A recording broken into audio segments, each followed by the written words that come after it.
I want to make a really quick video about the 2020 New Zealand election, but more specifically, I want to talk about the Auckland City electorate seat, which happens to be the electorate that I voted. There is currently a three-way race going on, with three strong candidates who could potentially win the seat. Helen White from the Labour Party, Emma Mello from the National Party, and Chlöe Swarbrick from the Green Party. They are all polling within 10 points of each other, and it could technically be anyone's game. But the real thing on people's mind, and what I want to discuss, is the fact that Chlöe Swarbrick is splitting the left-wing vote and spoiling the election, potentially handing the win over to the national candidate. If what I just said made you go, yeah, what the hell, Chloe, just drop out, please watch the rest of this video, as I think it shows a misunderstanding of how the voting system in New Zealand works, how the two large parties have a monopoly on the default support of people, and a complete misunderstanding of the very point of what democracy is all about. As I described in my previous video about the current state of the election, New Zealand has a voting system called MMP to elect its 120 members of parliament. 71 of these are elected based on geographic voting in delegated areas called electorates. An electorate is like a district in which voters will vote for one person to represent them in parliament. The final seats in parliament are made up of list MPs, members of parties who receive seats depending on how their party did in the party vote, like a national popular vote. These seats are actually delegated proportionally to the party vote. So if a party got enough of the popular vote to get 5 seats in parliament, and they won 2 electorate seats, they would receive 3 seats from their list MPs. Make sense? My other video goes into a bit more depth on this.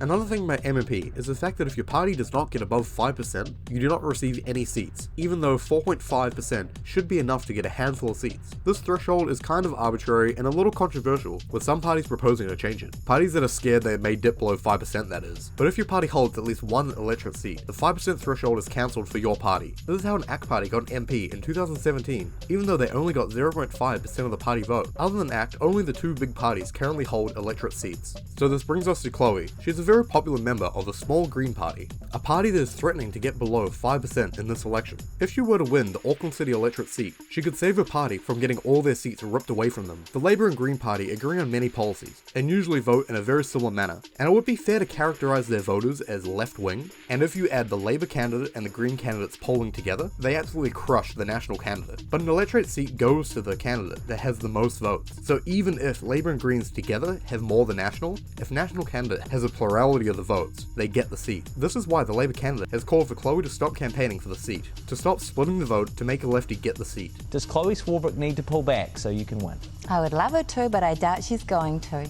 I've always said that it's really important we don't split the vote on the left. I've never been complacent about this, and I don't want people to get confused.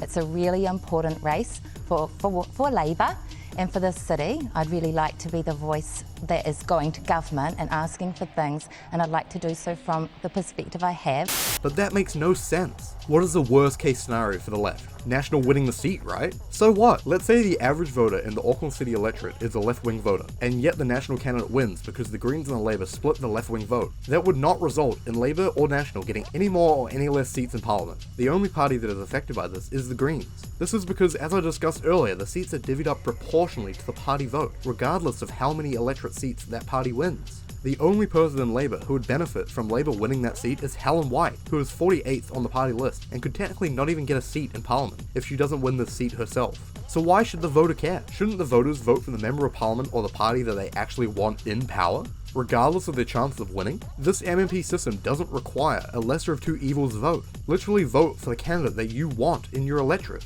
Frankly, the only people that are benefiting from this mindset are the 2 big parties, who would love to see the small parties fuck off. If the Greens do not meet the 5% threshold, Labour will probably earn enough seats to govern alone. This is obviously what they want, not having to negotiate with any other parties to pass legislation. But the majority of New Zealanders want third parties to be involved. So why the hell do we vote against what we actually want? Only ACT Party supporters have really figured out the power of a small party holding an electorate seat. Obviously other parties have held electorate seats before, the Maori Party, United Future, and New Zealand First being examples off the top of my head. But ACT is consistently staying afloat because of their 1 electorate seat in Epsom. Other parties should take advantage of this, and frankly voters should take advantage of this too. You shouldn't just be fine with one of 2 options. You shouldn't have to choose between a vaguely left-wing and a vaguely right-wing party. You should vote your morals. You should vote the policies that you want, and you should vote for the candidate that you want to represent you. This video is not an endorsement of Chlöe Swarbrick or the Greens. All it is a call for people to please understand that a third party vote is not a wasted vote. A wasted vote will be voting for someone you don't believe in. Voting has already started, so please New Zealand, vote your conscience. Vote for your beliefs. Vote for the candidate that you actually want, not the candidate that you think you have to pick. Just whatever you do, don't vote for the advanced party.